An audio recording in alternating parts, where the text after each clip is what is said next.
नमस्कार, ये आकाशवाणी पटना है। अब आप खालिद रशीद से प्रादेशिक समाचार सुनिए। पहले मुख्य समाचार। 77वें गणतंत्र दिवस पर राष्ट्रपति द्रौपदी मुर्मू ने फहराया तिरंगा। कर्तव्य पथ पर दिखी देश की सांस्कृतिक विविधता और सैन्य पराक्रम की झांकियां। राज्यपाल आरिफ मोहम्मद खान ने पटना के गांधी मैदान में राष्ट्रीय ध्वज फहराया। भव्य परेड में 12 विभागों की झांकी हुई शामिल। मुख्यमंत्री नीतीश कुमार समृद्धि यात्रा के तहत कल मधुबनी जिले में विभिन्न विकास योजनाओं का शिलान्यास और उद्घाटन करेंगे। और बिहार ने मणिपुर को 568 रन से पराजित कर रणजी ट्रॉफी प्लेट ग्रुप का खिताब जीता। एलिट ग्रुप में भी जगह बनाई। अब समाचार विस्तार से। राष्ट्र आज 77वां गणतंत्र दिवस मना रहा है। राष्ट्रपति द्रौपदी मुर्मू ने नई दिल्ली के कर्तव्य पथ से गणतंत्र दिवस समारोह का नेतृत्व किया। समारोह का शुभारंभ प्रधानमंत्री नरेंद्र मोदी के राष्ट्रीय समर स्मारक पर शहीदों को श्रद्धांजलि अर्पित करने के साथ हुआ।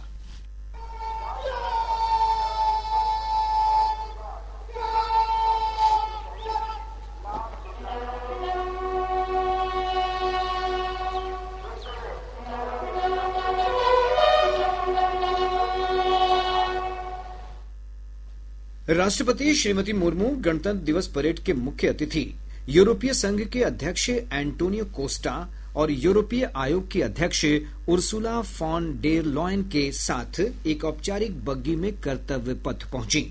राष्ट्रपति के राष्ट्रीय ध्वज फहराने के बाद राष्ट्रगान हुआ और 21 तोपों की सलामी दी गई।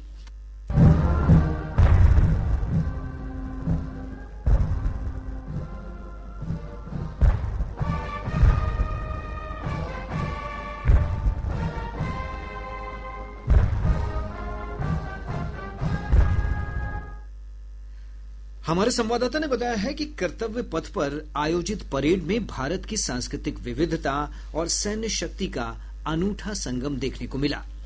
आज कर्तव्य पथ पर आयोजित गणतंत्र दिवस परेड में भारत की समृद्ध सांस्कृतिक विविधता और सशक्त सैन्य शक्ति का अनूठा संगम देखने को मिला। इस वर्ष परेड की थीम स्वतंत्रता का मंत्र वंदे मातरम और समृद्धि का मंत्र आत्मनिर्भर भारत थी। परेड के दौरान विभिन्न राज्यों, केंद्र शासित प्रदेशों तथा केंद्र सरकार के मंत्रालयों और विभागों की कुल 30 झांकियां प्रदर्शित की गयी। इन झांकियों के माध्यम से राष्ट्रीय गीत वंदे मातरम के 150 वर्षों की यात्रा के साथ साथ आत्मनिर्भरता के बल पर देश की तेज प्रगति को दर्शाया गया।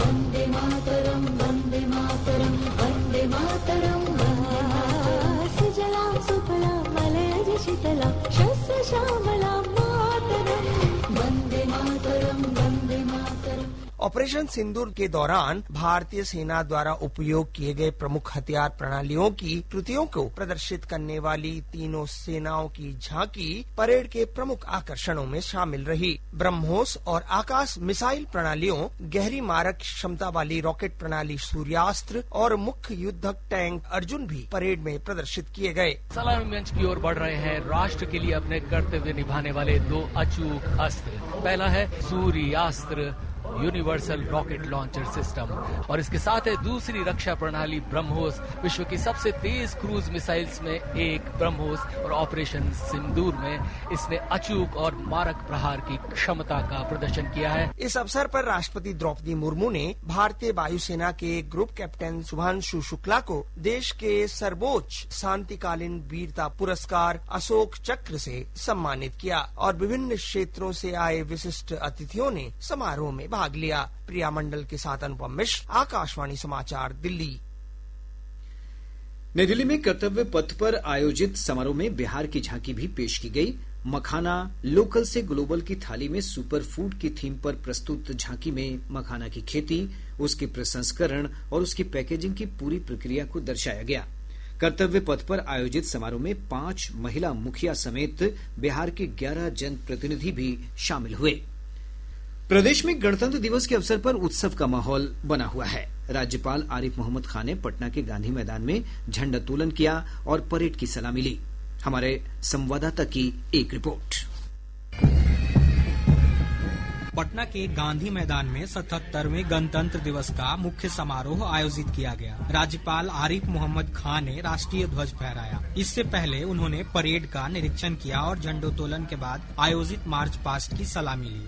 इस अवसर पर मुख्यमंत्री नीतीश कुमार, उप मुख्यमंत्री सम्राट चौधरी सहित राज्य सरकार के कई मंत्री, वरिष्ठ अधिकारी और गणमान्य अतिथि उपस्थित रहे। राज्यपाल ने अपने संबोधन में कहा कि राज्य में कानून का राज कायम है और कानून व्यवस्था से कोई समझौता नहीं किया जाएगा। राज्य सरकार सुशासन एवं न्याय के साथ विकास पर जोर दिया है और सभी क्षेत्रों और वर्गों के विकास के लिए राज्य सरकार संकल्पित है। राज्य में कानून का राज स्थापित है और इसे बनाए रखना सरकार की सर्वोच्च प्राथमिकता है।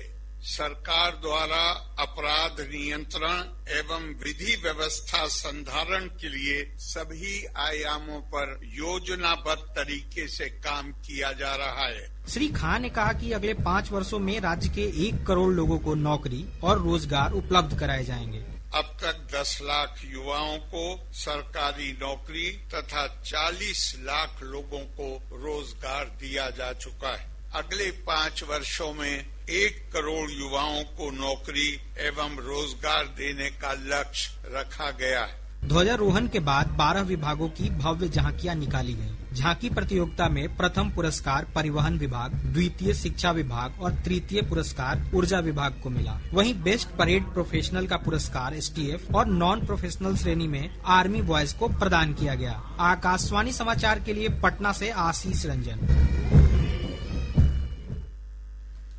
मुख्यमंत्री नीतीश कुमार ने एक अणे मार्ग स्थित मुख्यमंत्री आवास में झंडोत्तोलन किया और तिरंगे को सलामी दी।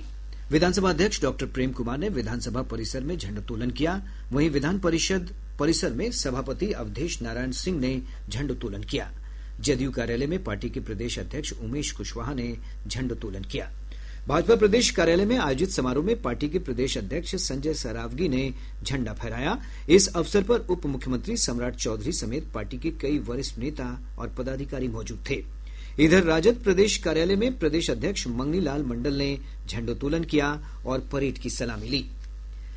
विभिन्न संस्थानों में भी झंडोत्तोलन कार्यक्रम हुआ। पटना हाईकोर्ट के मुख्य न्यायाधीश संगम कुमार साहू ने न्यायालय परिसर में झंडा फहराया। आकाशवाणी पटना के केंद्र अध्यक्ष एचडी सीडाम ने परिसर में झंडोत्तोलन किया और अधिकारियों तथा कर्मचारियों को संबोधित किया।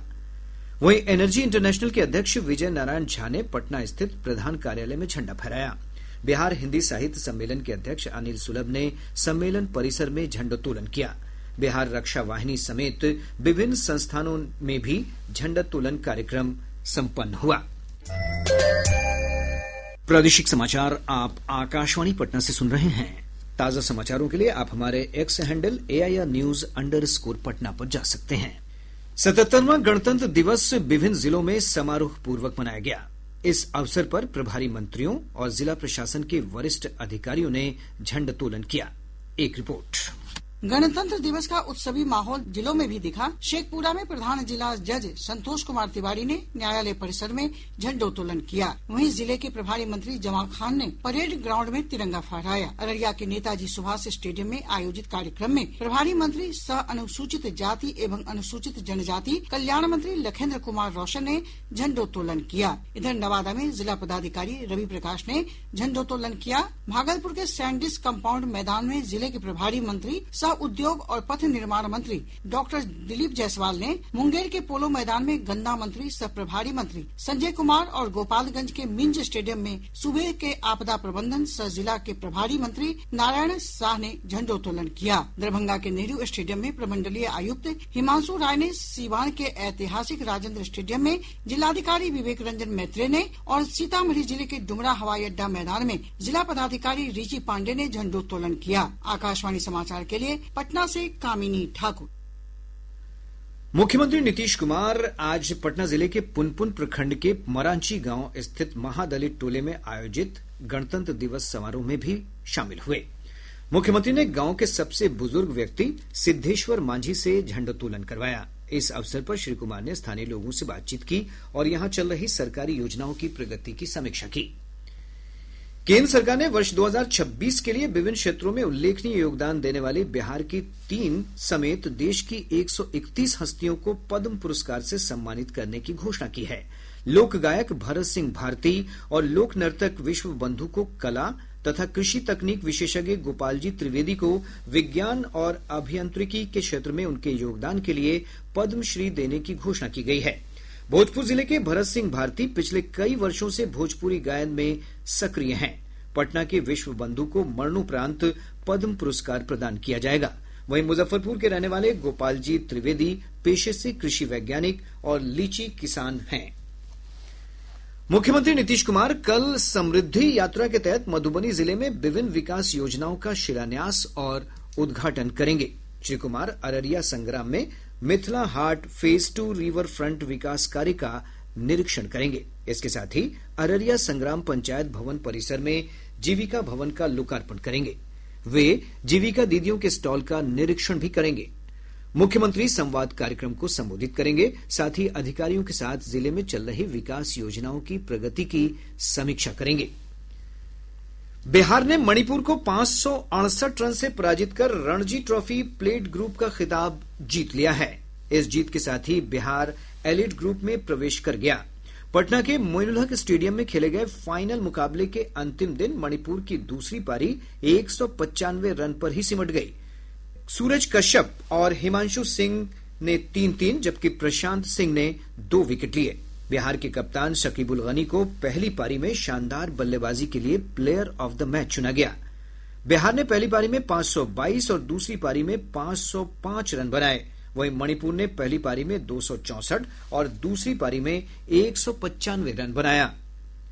पश्चिमी विक्षोभ के प्रभाव से राज्य के विभिन्न भागों में मौसम में परिवर्तन दर्ज किया गया है। मौसम विभाग की रिपोर्ट के अनुसार पिछले 24 घंटों के दौरान राज्य के उत्तर पश्चिम और दक्षिण पश्चिम भागों में कई स्थानों पर न्यूनतम तापमान में 1 से 2 डिग्री सेल्सियस की कमी दर्ज की गई है। विभाग ने अपने पूर्वानुमान में कहा है कि अगले 24 घंटों के दौरान प्रदेश के अधिकतर स्थानों पर न्यूनतम तापमान में कमी होने की संभावना है।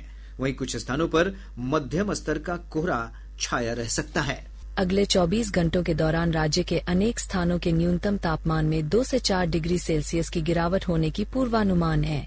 इधर पिछले 24 घंटों के दौरान पश्चिम चंपारण जिले का वाल्मीकि नगर राज्य का सबसे ठंडा स्थान रहा, जहां का न्यूनतम तापमान 8.8 डिग्री सेल्सियस दर्ज किया गया है। मौसम विभाग ने अपने पूर्वानुमान में यह भी कहा है कि 28 जनवरी के बाद राज्य के मौसम में परिवर्तन होगा और कई स्थानों पर बारिश की संभावना है। और अब अंत में मुख्य समाचार एक बार फिर। 77वें गणतंत्र दिवस पर राष्ट्रपति द्रौपदी मुर्मू ने फहराया तिरंगा। कर्तव्य पथ पर दिखी देश की सांस्कृतिक विविधता और सैन्य पराक्रम की झांकियां। राज्यपाल आरिफ मोहम्मद खान ने पटना के गांधी मैदान में राष्ट्रीय ध्वज फहराया। भव्य परेड में 12 विभागों की झांकी हुई शामिल। मुख्यमंत्री नीतीश कुमार समृद्धि यात्रा के तहत कल मधुबनी जिले में विभिन्न विकास योजनाओं का शिलान्यास और उद्घाटन करेंगे। और बिहार ने मणिपुर को 568 रन से पराजित कर रणजी ट्रॉफी प्लेट ग्रुप का खिताब जीता। एलिट ग्रुप में भी जगह बनाई। इसके साथ ही आकाशवाणी पटना से प्रसारित प्रादेशिक समाचार का ये अंक समाप्त हुआ। आकाशवाणी पटना से अगला समाचार बुलेटिन प्रातः 8:48 से प्रसारित किया जाएगा। नमस्कार।